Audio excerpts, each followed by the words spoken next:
বারবার হত্যার হুমকি দেওয়ায় উদ্বিগ্ন ভারতীয় সুপারস্টার সালমান খান। তাই তো নিরাপদ জীবনযাপনে মুম্বাইয়ের বান্দ্রার ফ্ল্যাট ছেড়ে চলে যাচ্ছেন এই তারকা।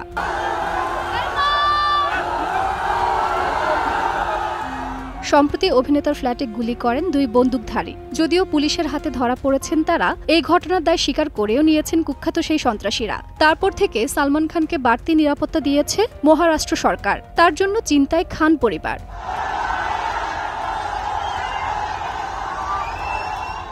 জানা যায়, নিরাপদে থাকতে বান্দ্রার ফ্ল্যাট ছেড়ে রায়গড় জেলায় চলে যাচ্ছেন তিনি। অভিনেতার ঘনিষ্ঠ সূত্রের দাবি, এমনিতেই নিজের বাগান বাড়িতে সময় কাটাতে যেতেন তিনি, কিন্তু সম্প্রতি যেভাবে তার নিরাপত্তা বেড়েছে তার কারণে শহরবাসীর যাতে কোনো অসুবিধা না হয় সেজন্যই এই সিদ্ধান্ত।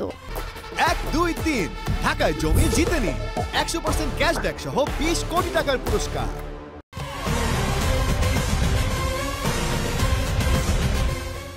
এছাড়াও বিগ বস শুটিং ফ্লোর থেকে কাছে হওয়ার কারণে পাকাপাকিভাবেই সেখানে থাকার সিদ্ধান্ত নিয়েছেন সালমান। পরিবারের সবার কথা ভেবেই সিদ্ধান্ত নিয়েছেন এই অভিনেতা।